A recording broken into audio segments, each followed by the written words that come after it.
Good morning, everyone. Namaste, Devi ji and Jyotish ji. It's such a Namaste. joy and pleasure to have you with us. It's a great blessing to have you on a Sunday morning and listen to your wisdom guided words. I welcome all those viewers there on Facebook and Zoom and all Guru Bhais. I give everybody's pranam to you. So now I hope everybody knows Devi and Jyotish ji in India. They have traveled widely across India, helping us understand Master's teaching. But those who are new, I want to share that Nayaswami Devi and Jyotish ji are our worldwide spiritual directors. They are dharmacharyas. Devi and Jyotish ji have traveled widely across the globe to spread Paramahansa Yogananda's teaching as they have learned it from Swamiji. Swami Kriyananda, who founded Ananda Sangha, he was their mentor and guide, and they stayed with him for more than 50 years. And Deviji and Jyotishji, we receive the same love and joy through you, the Master's love and joy that we used to receive from Swamiji. So I welcome you again on behalf of Ananda India and all Guru Bhais. So now, as all of you know, Nayaswami Deviji and Jyotishji, they are writing a blog and a very beautiful blog, especially in these times of restlessness, a blog on peace. It's so healing and nourishes the soul completely. So you would see the links of their blogs and books in the chat box because I know after this you would like to see and know more about them. So Deviji and Jyotishji have been associated with Ananda for more than 50 years. And I think it was 1966 that Jyotishji came to Swamiji and he invited him to work on a project and he's still working on that project. And beautifully, both of them are working tirelessly to share Master's teaching with all those whom we know, they know, and the people who are yet to come. And they have written wonderful books. Deviji has written Faith is My Armor, and both of them have written the compilation of the blogs also, Touch of Light, Touch of Joy. And Jyotishji's book, The Lesson is Meditation, is the first book which brings us to the path. And Careers is such a beautiful book. We always gift it to our young disciples. And then we have books on career and marriage. And it's such a great joy to read your books and soak into the vibration of love. Thank you, Deviji and Jyotishji. And now I'll request you to guide us into the prayers. Okay, just follow along mentally. It's hard at distance to do it repeatedly. Heavenly Father, Divine Mother, friend, beloved God, great masters, Jesus Christ, Babaji Krishna, Lahiri Mahashaya, Swami Sri Yukteswar, beloved Guru, Paramahansa Yoganandaji, saints of all religions, beloved Swami Kriyananda, we humbly bow to you all. Help us offer ourselves into thy light and into thy joy. Help remove those blockages within us that prevent us from seeing that we are already united with thee. And help us serve as channels to bring thy love and light to everyone we meet. Om Shanti, Shanti, Shanti. Well, it's a great joy for us to be able to do these satsangs with you. We would normally have been in India, perhaps not at this time, but each year we've spent 3 or 4 months in India. And we would have loved to have done that again this year, but the pandemic prevented that. But fortunately, the age that we live in has these kinds of channels that we can connect with. Here we are, we're sitting, in fact, you're joining us in our home in California, and we're joining you virtually wherever you are, in your homes and your places of gathering, wherever you are right now. Uh, God has made it such that we're able to link together in this way and keep that connection. So it's a great joy for Devi and me to be able to do these satsangs each month with all of you in India. Yes, and we want to thank Shama and the group from West Delhi and those helping with the technical support for inviting us. And it means so much to us because to be able to connect with all of you, because we have on two reasons. One, we have formed deep personal friendships with many, many of you.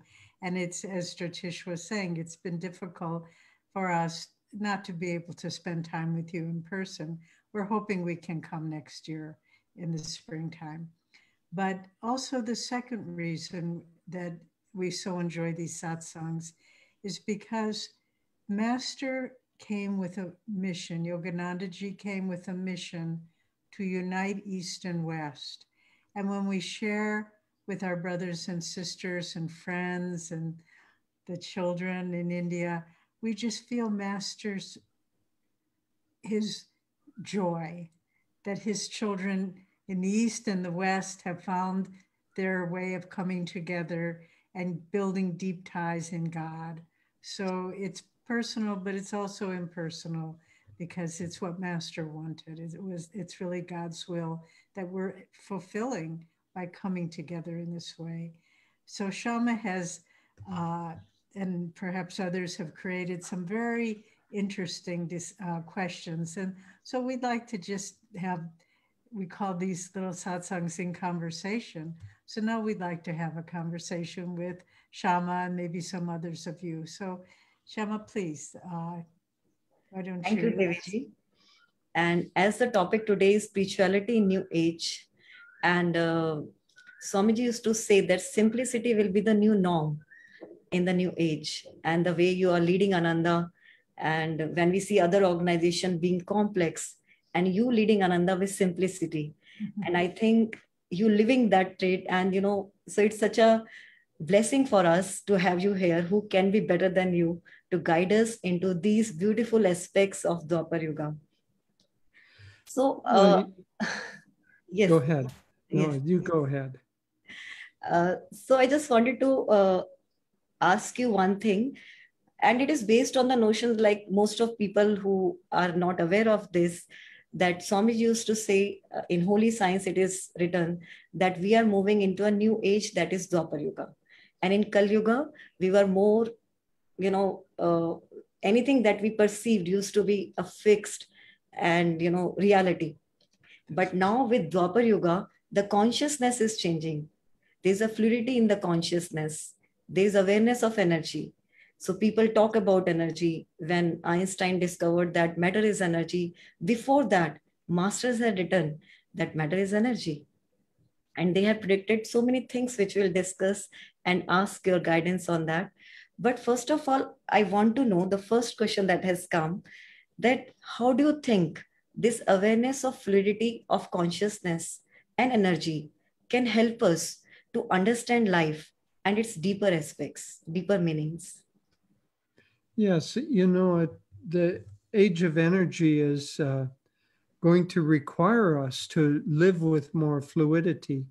I'll talk just a little bit about that theory of the yugas, because not everyone is familiar with them.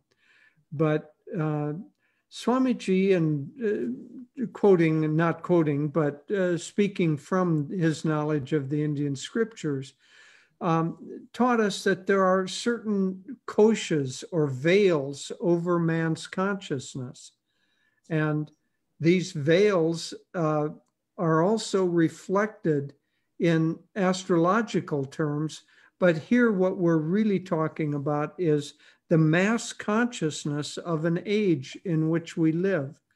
And so I won't go into the details because they're complex, but having to do with movement of our solar system toward the center of the galaxy and then away from it, we move toward higher ages and then toward lower ages. And that whole cycle takes 24,000 years. At the very lowest age, there's Kali Yuga, and we have relatively recently passed through that. So Sri Yukteswar said the bottom of the cycle was about 500 AD. So that's roughly 1600 years ago, something like that. And then we moved for 1200 years, so ascending in that dark age.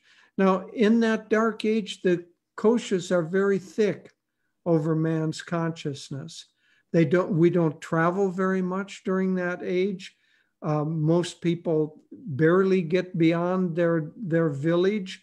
There's not a lot of creativity, but most of all, we think in terms of just solid matter, because that's the only thing our consciousness can perceive. But with the coming of Dwapara Yuga, and Einstein was the scientist who wrote the formula, but the great rishis have known this all along. But with the coming of Dwapara Yuga, we see not just the form, but we see behind that form is energy. And so Einstein said that matter and energy are really the same. You can convert one into another. And we now convert quite regularly atomic energy, atoms into energy. But the fluidity, the change of seeing the world as basically matter, now changing to seeing it basically energy, allows a whole new way of thinking. As I said, in Kali Yuga, most people never moved more than 50 miles from where they were born. In this age, here we are, thousands of miles apart on the opposite sides of the globe, and it's as if we're right sitting with each other. And so time and space is getting not so important. It doesn't keep us locked.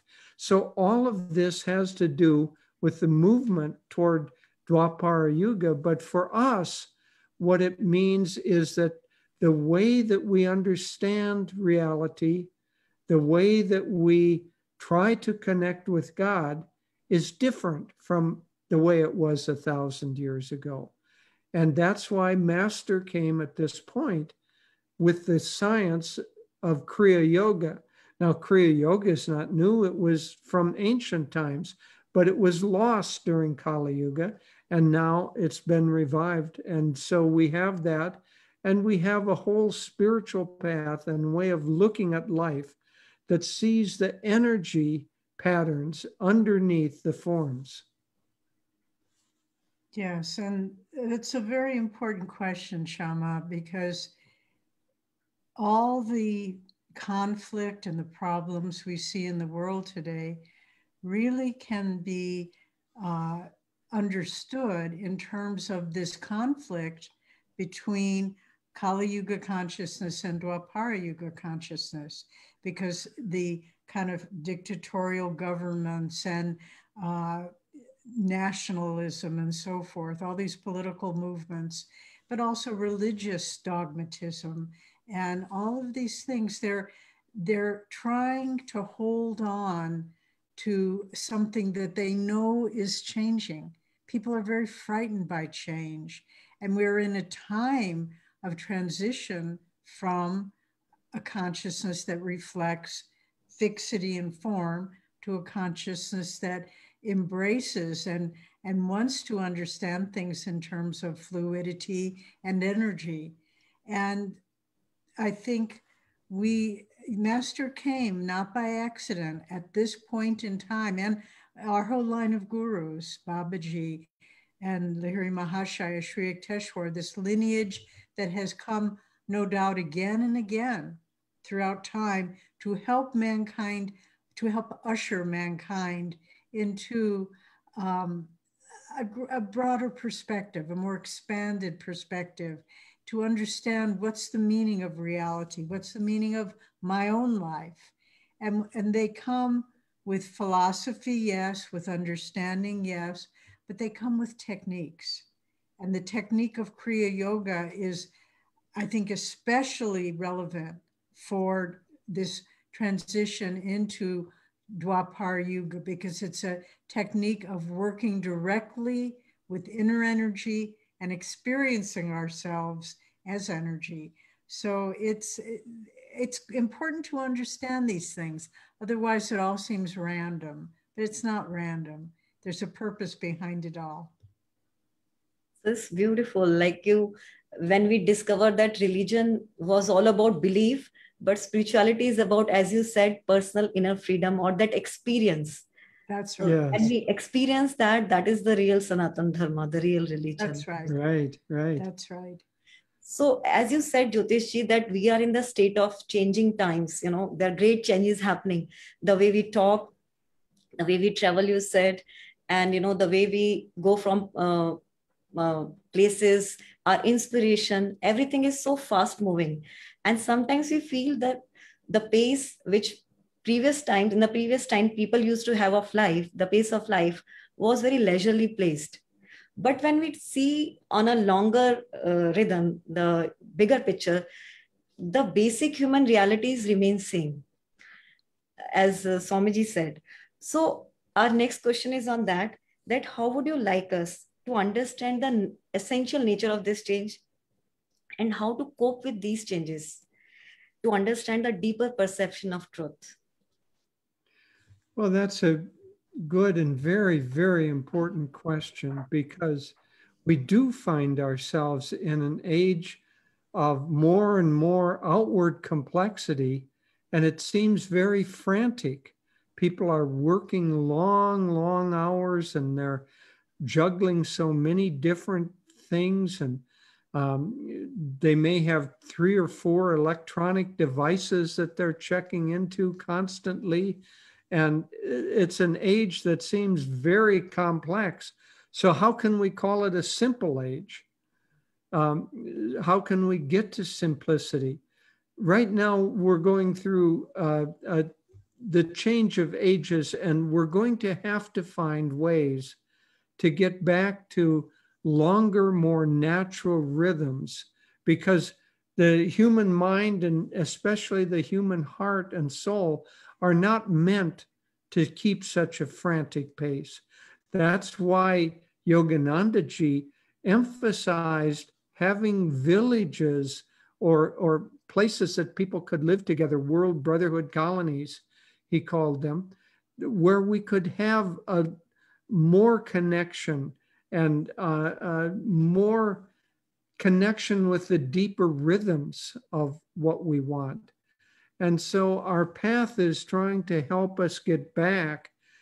So we had that before, but it's like we had the rest of a sleepy mind. And so things were placid because we weren't very active mentally and creatively. Now we have much more mental activity and creativity happening, but we have to find a way to become placid within that. I must say that Swami Kriyananda was a marvelous example of this. We would often see him with sitting in a chair and seemingly very much at ease, maybe sipping a cup of tea, and there would be maybe a dozen people around him. And each one of those would have some project that they were doing on his behalf. And they would all be running around, and Swami would be very placid. But see, he was working not with the physical form, he was working with the energy behind it. And so if we can get behind all of these forms, we begin to see that everything is unified, and then we can relax into it. Plus, we become, when we do that, we become much, much more effective at what we're trying to accomplish outwardly. It isn't as if we lose that. Yes.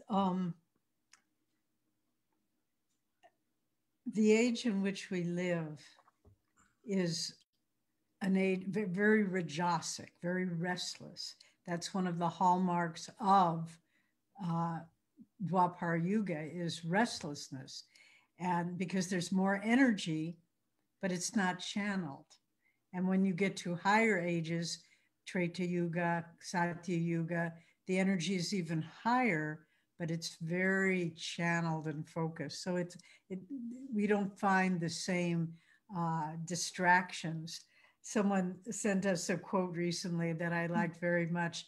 They said, there can be 1,000 distractions, but there's only one attraction, and that's God. Mm-hmm.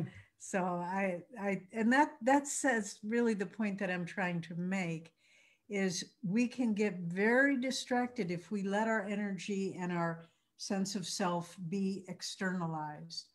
But through the practice of meditation, practicing calmness, pranayama, focused meditation, yoga postures, Kriya Yoga, all of these things, they help us to find that place of calm poise within ourselves. And then we can be running all over the place and we never lose that. There's a story that Master Yoganandaji one day was cooking in the kitchen of the ashram. He loved to cook and to feed people. And we hear he was a wonderful cook. But there was a woman disciple there and she was a little bit restless. And so when he would dirty a dish or a pot, she'd immediately go and wash it. And then she noticed that as soon as she would wash one pot, he would make two more dirty. And she said, I've never seen such dirt, so many dishes that were used to prepare one meal.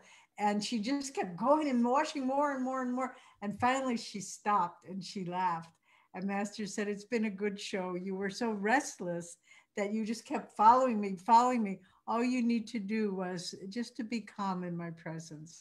So I think that's the challenge for us all, not to stop where we can't throw away our mobiles and, not work with our computers. But if we can remain, as Jyotish was describing Swamiji, if we can find that place of peace within ourselves and say nothing, I will let nothing take that peace away from me. And if I'm getting restless or I'm getting agitated or distracted, I need to withdraw a little bit, be by myself and meditate. Go in wherever you can go, go into your office, go into the washroom, wherever you need to go. But it's a battle. It's a battle between being drawn out of yourself and resting in the poise of your own being. And if we can recognize that, then the restless energy of Dwapara Yuga does not have to pull us into the sea of distraction. The more we extend outward, the more complex it gets. And the more we come inward, the simpler it gets. Think of all of the different articles of clothing that you have. Maybe you've got closets full of different kinds of clothing. And so you think, oh, I've got this and I've got that, and I have to take care of this and that, and on and on. But what is it all for? You only have one body. And so all of those things are ultimately going to be put at different times on this one body. And so if you think, oh, I'm this body, well, even we're inside of that, of course. But if you think, oh, I'm all these different pieces of clothing, that's very restless. If you think I'm just one, it's very simple. So the more we pull in to our inner self, the simpler and less complex things get. And the more we can live in a spirit of simplicity, even in the midst of very busy lives, the happier we will be. Simplicity and joy and happiness are very much related. So. Thank you, Deviji and Jyotishji. That is so helpful. And I think during these times of pandemic, the restlessness that crept in, and this peace is so much required. And especially at these times, you're thinking how to, get more at our center, how to maintain calmness. And when we read blogs by you on peace, it is so, soul satisfying and nourishing to us. And as you said, Swamiji gave a wonderful solution in the form of spiritual communities. So, these are the places where we can really work on ourselves and, can experience real calmness. But right now, the virtual communities that we are having, like right now we have with you, where because of Dwapar Yuga, the distances have almost disappeared. It is such a big blessing to have you with us. And in continuation of that, I want to do a reading from the book Religion in the New Age, It's a wonderful because we book. want some understanding from you on these lines. If There's any an essay in listeners, this. I just want to recommend that people read that book. It's by Swamiji. It's so important now in these times. So go on, Shama. Yes.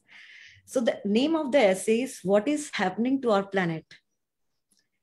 Swamiji writes, where Kali Yuga can only understand progress in terms of separate stages of moment, Dwapar Yuga sees it as a flow. Kali Yuga sees every reality as compartmentalized. Dwapar Yuga sees it as an integral whole. Kali Yuga analyzes and differentiates, but Dwapar Yuga seeks beneath all these superficial differences the underlying unity. So, can you please help us to understand the deeper meaning of this, especially in present times? Let me use an image. So we all know that if you have water, there are many states that that water can be in. If you remove energy, that is, make it colder, it freezes into ice. And then, so let's start with ice. Now, ice is like Kali Yuga. So you can take a pan full of ice and you can cut it into separate cubes, and you can keep those cubes separate from each other, and they don't mix together. And so the lower the energy, the more separation there is. Then if you take that pan and you put it in a room, warm room, that ice begins to melt and the water easily mixes, one with all mixing together.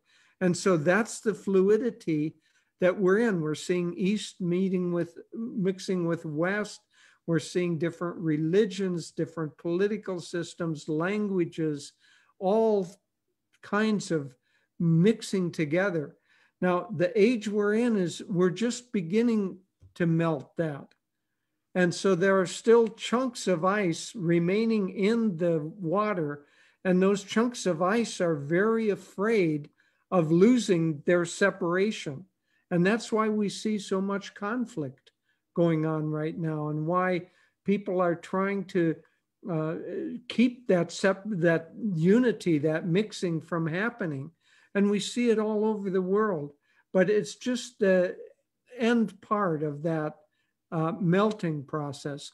So we're going to melt together, and so the whole world will be much more fluid and much more unified.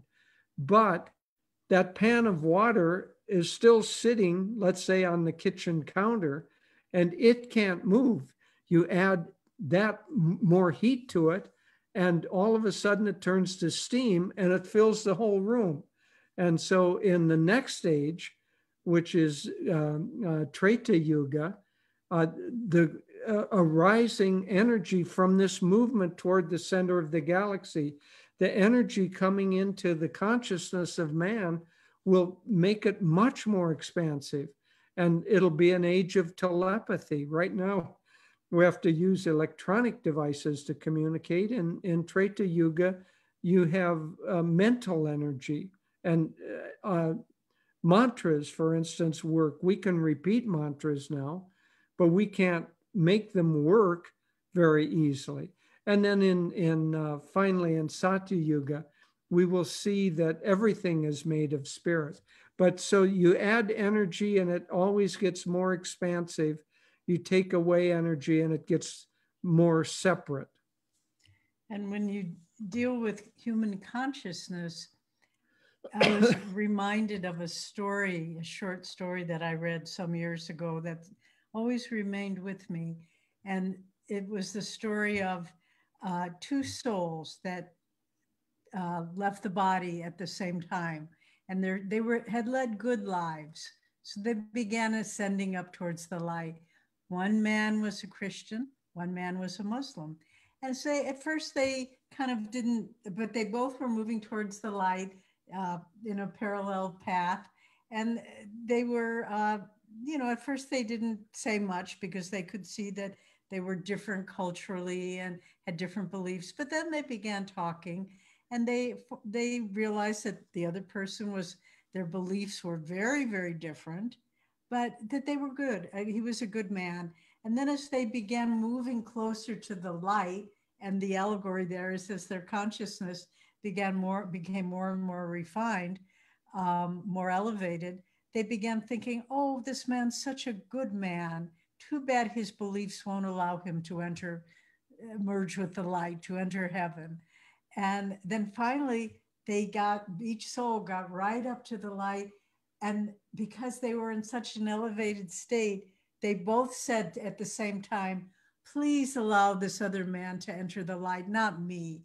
And that story always stuck with me, because what is it about? It's about, as our consciousness raises, at first we see only the differences between different cultures, different religions, different nationalities. But then as we become, like Master said, I see no one as a stranger. No one that I've met anywhere in the world. They're all my brothers and sisters.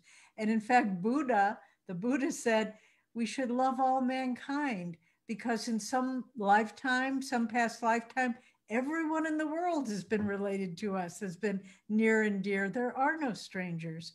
But to really live that, we have to have an elevated consciousness.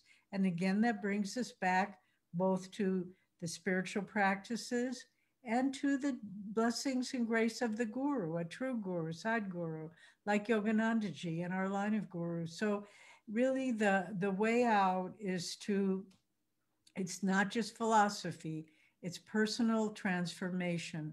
And Master came so that we all could be citizens of High Dwapara Yuga, not transitional Dwapara. We are way showers. We are following, Master was our general of our army of light, and we are his foot soldiers.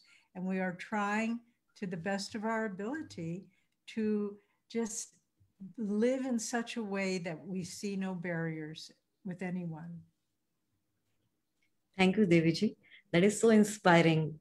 I remember reading Master said that self-realization would be the religion of the new age. That's right. And he said that everybody can, work in this direction. Swamiji used to tell us all that, you can be Jivan Mukta in this lifetime and aspire for that. So such a beautiful goal that he has given to all of us. And as you said very beautifully, Deviji, in today's world that we are interconnected, we are dependent on each other, we need to interact with each other. But many a times we get this problem of harmony with the people. Though with me personally, peace and harmony prayer works, magically. I have tried it many times, and such a beautiful prayer. But when I just want to understand the meaning of these lines of Swamiji when he says that how we should connect with people at deeper level and relate to each of them at his or her own center. So what is the meaning of that? Well, this gets into somewhat subtle teachings, but we all have an energy body as well as a physical body. So in Dwapara Yuga, we're trying to feel more connected to our astral body or energy body. And that merges much more easily with someone else. We can't, if we shake hands with a person or hold hands, still their hand is their hand and our hand is our hand. But our astral bodies are actually merging together. And so the more we can feel, and it has to do not so much with the mind, but with actually feeling that. So maybe the easiest way to describe it is if you're talking with someone, try to feel that you're actually connected, that you care about that person. Really feel it, not say, oh, I should be affirming that I'm really feel that you're connected. Today, Devi and I had to go to town, and we saw this homeless family beside the road, and we took some money, and we went, and we were actually with our grandchildren, and we had our grandchildren give the money to the people just to help them also feel the connection. And so when you see other people, try to see that they're part of your own family. And but it's more a matter of feeling than it is of thinking. Swami said that when we're talking to a person, try to feel that the energy of your heart is coming up through your spiritual eye, and reaching across and connecting to that person through their spiritual eye and down to their heart. And that creates a kind of a cycle. And if you can do that, there will be a lot of nonverbal communication that happens, and a feeling of peace and harmony. Yes, it was interesting. I was thinking of that too. This couple that were homeless and begging on a street corner. They looked well. They didn't look like they were starving or anything, but we stopped and we gave them some money, and they pronomed to us. And then I looked at them and I said, "Where are you from?" And they said, "India." And we said, "Oh my goodness, it was so sweet." And so we gave them. Yeah, we were able to say, "Oh, we love India. We love being there." And we gave them all the money in our wallet, which wasn't a whole lot, but anyway, it was very lovely. But you know, a friend of ours told us this morning actually that psychologists are finding that 90% of human communication is nonverbal. So what we're saying to each other, it's not through our words. What we're communicating, 90% of it is through vibration, through movement, through eyes, through facial expressions. And so anyway, I just found that fascinating, because when you are with someone, you know, the tendency is, oh, let's talk and share. But it's also nice just to be quiet with people and to just to feel what they're feeling, feel what they may be thinking about. It's easier with children because they're more open, but with everyone, you know, the way we present ourselves to the world is often very, very different than who we really are. And that was what was so beautiful with Swamiji. I mean, it brings us to tears just to think of it, because every single person we ever saw him relate to anywhere in the world, young, old, devotee, non-devotee, he always related to the highest in them. And people felt blessed by his, even if they didn't know who he was, but they felt changed by that. And we can all do that, just to try to see the best and the highest in everyone. We all are, you know, as Sri Yukteswar said, the past lives of all men are dark with many shames. All things will improve in the future if we're making the right spiritual effort. Don't look at the mistakes in other people. Look at their aspiration, and it will be a beautiful way to draw closer to God.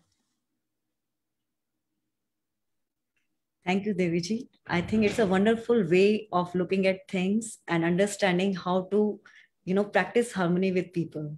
The technique that you have told us is such a beautiful thing to look at the higher self of the people and relate to that. Thank you for that understanding. And now our next question is based on what Swamiji often used to say, that people are bundles of self-definitions. And he would often say that the real goal of a spiritual seeker is egolessness. So our next question is that, do you think this changing consciousness is enabling mankind to aspire more towards freedom from ego? And do you think this can become the religion of the world, where we can see God as our deepest and true reality? Well, yes, but it's a long, slow evolutionary process. So, um, one thing Master said about Kriya Yoga is that you can either that everyone makes progress in increments of 12 years. So you can wait for the sun to go, I mean, the earth to go around the sun and make 12 rotations around that sun, orbits around it. Or he said one Kriya is the equivalent of one of those rotations because we're moving energy around the inner zodiac. And so he said, why wait on the back of the earth to go through 12 years when you can do 12 years on your own with Kriya Yoga? And so by working with some of these techniques that he had, mankind will move toward enlightenment, but it's a very slow process. You and I don't have to be stuck just in that process. We can already be high souls. We can try to be free as if we were in Satya Yuga and not even Dwapara Yuga. So yes, we can wait as mankind slowly evolves, or we can take matters into our own hands and say, I don't want that. I want to move much more quickly because I want union with God. That desire for union with God is really a high desire that ends all of the karmic cycles. But another aspect of this is the world has suffered during a great deal through the pandemic, both losing loved ones and physical illness, serious, even if people survived, serious long-term illness, economic setbacks, so many things. But that's not the end of the story. The suffering really has been an impetus for people all over the world to think of others and praying for others, sending relief funds to others, sending vaccines to less fortunate countries. And we need to understand that the suffering and the upheaval of early Dwapara, as evidenced through the pandemic, uh, it's not to hurt mankind, but it's for our spiritual evolution. And uh, Master came to the West in 1920 at the end of the First World War, and he said that if I had come earlier, and he was met with a great response. People were lined up by the thousands to hear him speak. He said, if I had come earlier, before people had suffered through the war, there wouldn't have been such a warm reception, such a people looking and for something, for meaning in life, for a way out of suffering. And so I think we need to understand the pandemic in that way too, that it's part of the change from the limits of Kali Yuga to the more expansive aspects of Dwapara, but it's not without takes its human toll on many levels.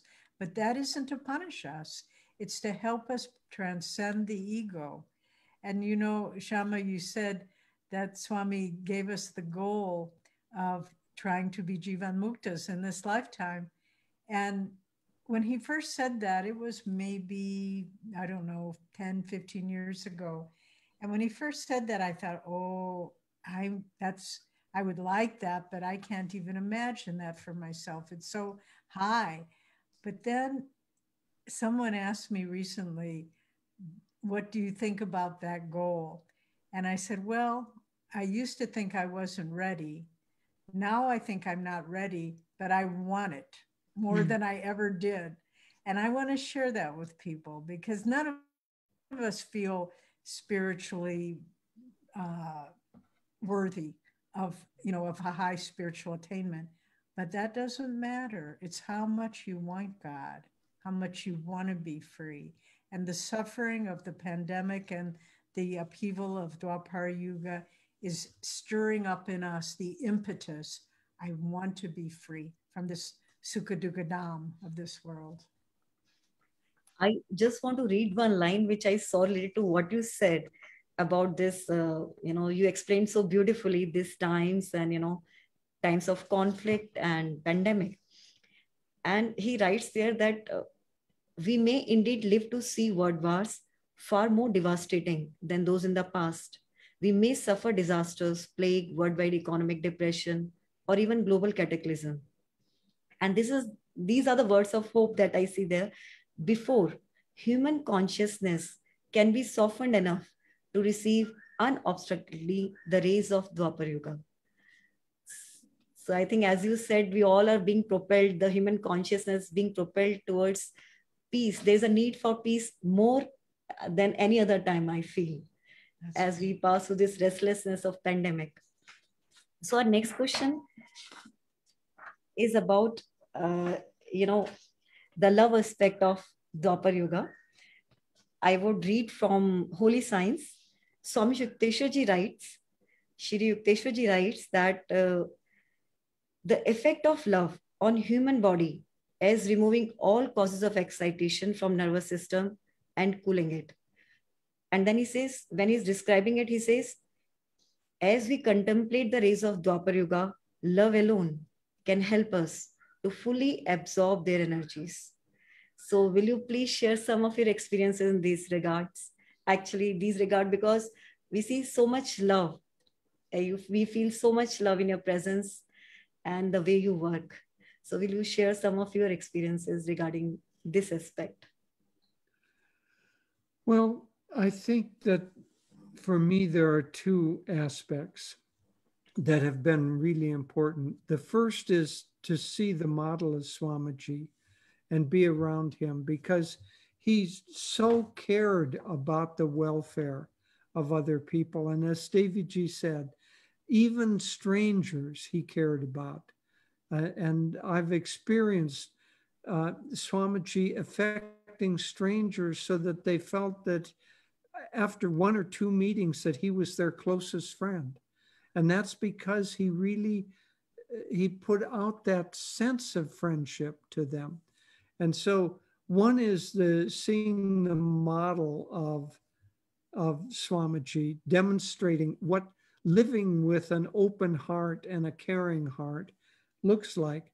The other is that as more and more meditation piles up and the months turn into years, and you keep trying to tune in to these eternal qualities of God. And especially if you have sincere devotion toward God in your meditations and in your prayers, in your chanting, if you have sincere devotion toward him, then it spills out because you feel him in all the other people. And so it isn't a mental thing at all. You just want to be close to people. You want to be friendly. You want to feel their energies. If they're in any kind of difficulty, you want to help them in some way. And it just is a natural feeling of that. And so I think having Swami as a model and more meditation produces both of those. I just read a beautiful passage this morning. It's evening our time, morning your time, from Master's Whispers from Eternity. I don't have it with me this moment, but I'll paraphrase it. It was prayer demand for finding balance. And in it, he said, let me balance my intensity of meditation with my devotion. And so we need the focus and the discipline of the yoga practices, but then to balance that with devotion. And then he went on to say, but let me balance my devotion with total self-offering to God. And so I thought about that and I thought, well, how is devotion different from total self-offering? And what I came to feel is that devotion still can be an I and thou relationship. Like I am here and I love God who is there, or I love Krishna who is there. But then total self-offering is beyond that, where you just say, in surrendering the ego in love to God, there isn't anymore the self. And that's a beautiful goal to strive for and to understand, to keep moving from the disciplines of meditation to deepening devotion to finally total self-offering, where there isn't any separation anymore. There's only God's love.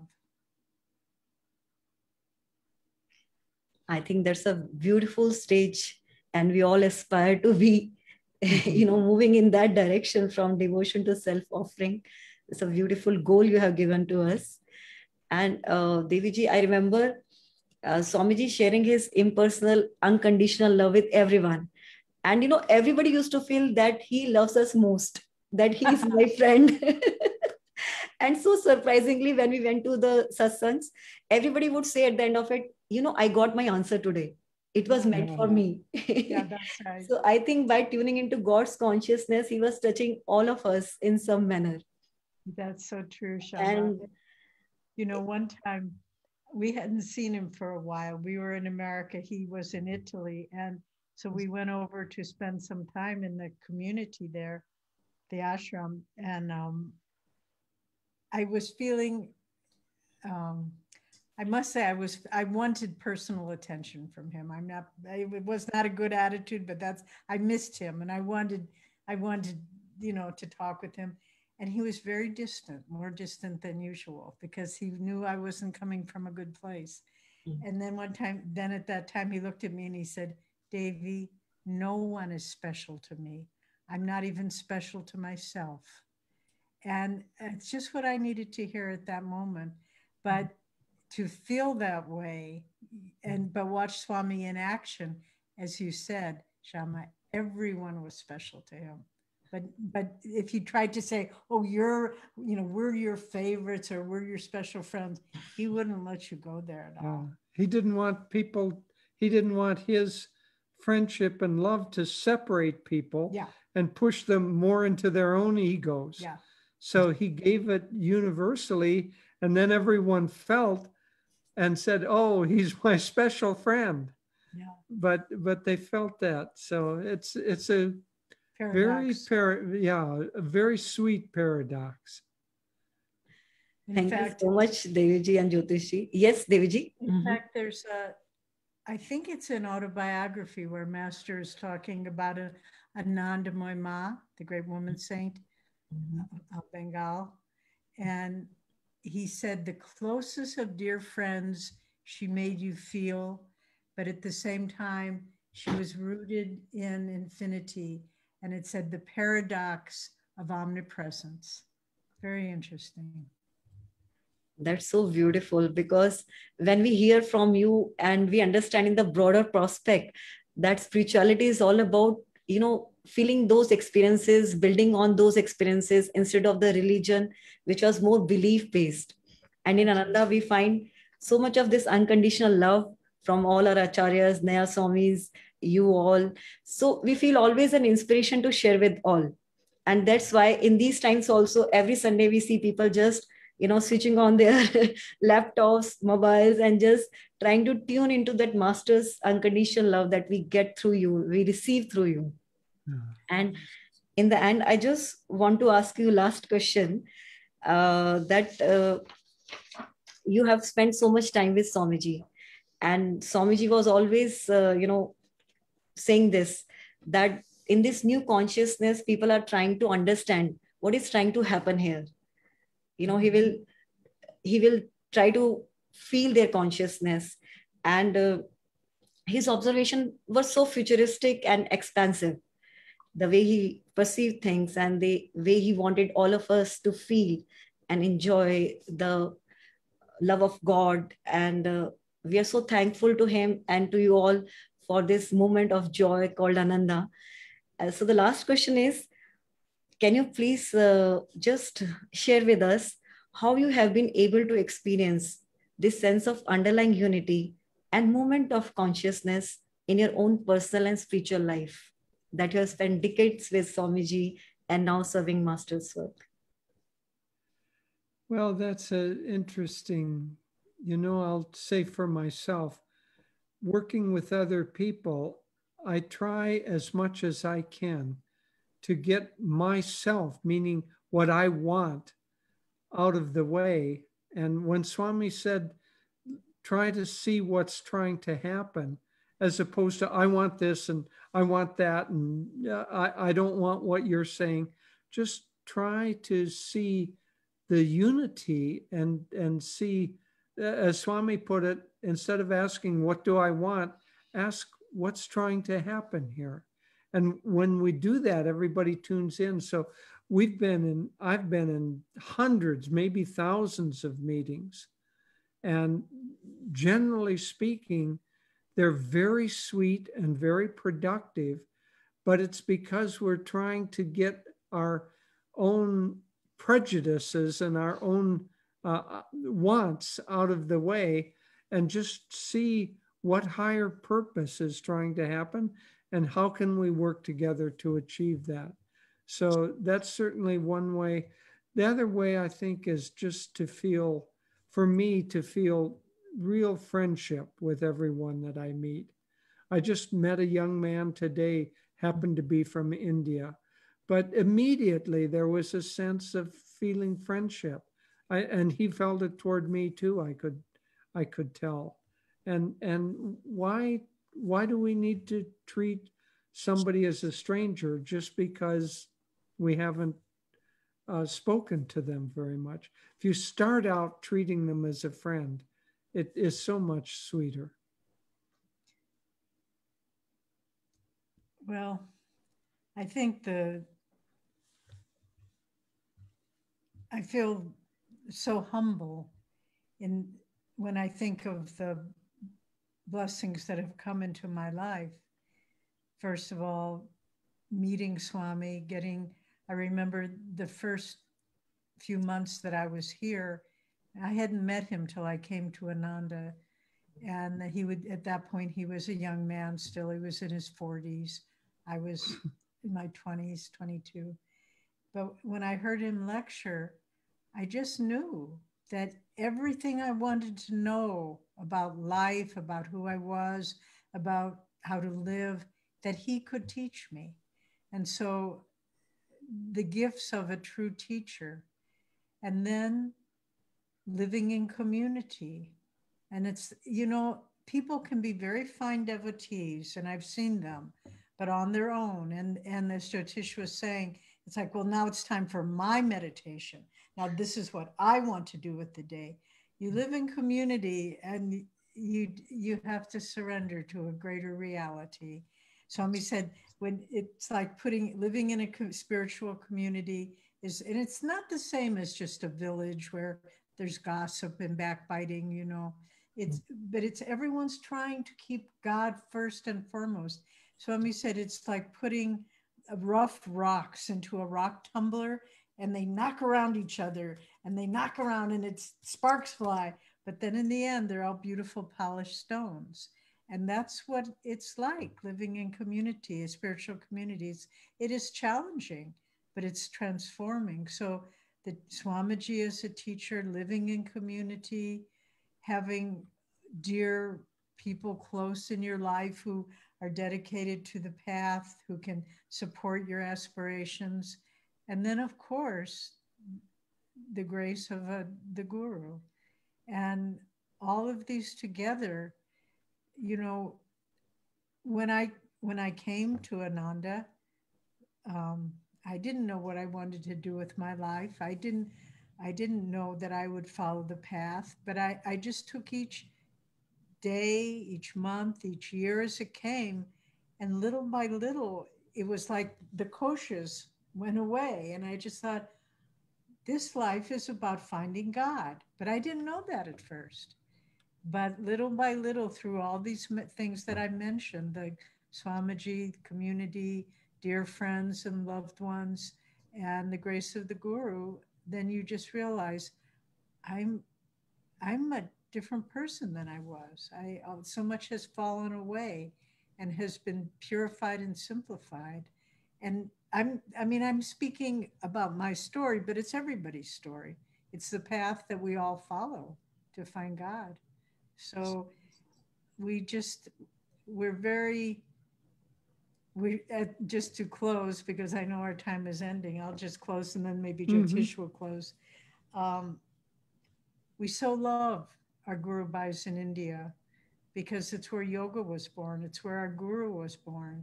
And it's where truth resides more strongly than anywhere else in the world. So keep Master's beacon of light burning bright, no matter how challenging times are. And we, through their grace, we will keep this light strong in the world. Yeah, I think I'll just end by saying, try to be kind and sweet with everyone, because behind everyone is God. And if you're only trying to be sweet and devotional to God, and you can't be kind to him in his multiple forms, then you have to work on that. So start with what's directly in front of you. Be kind to the people in your family, in the places where you work. Try to support them in the understanding that they basically want the same thing that you want. They want to be happy. And if you can help them to be happy, you'll find that you yourself are becoming more and more happy.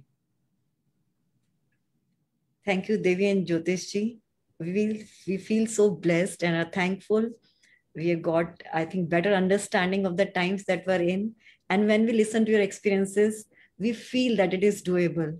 And we all can work in this direction and be as calm and peaceful as you are and share Master's teaching in the same spirit. Thank you for being there and blessing all of us. Thank you. God bless you all.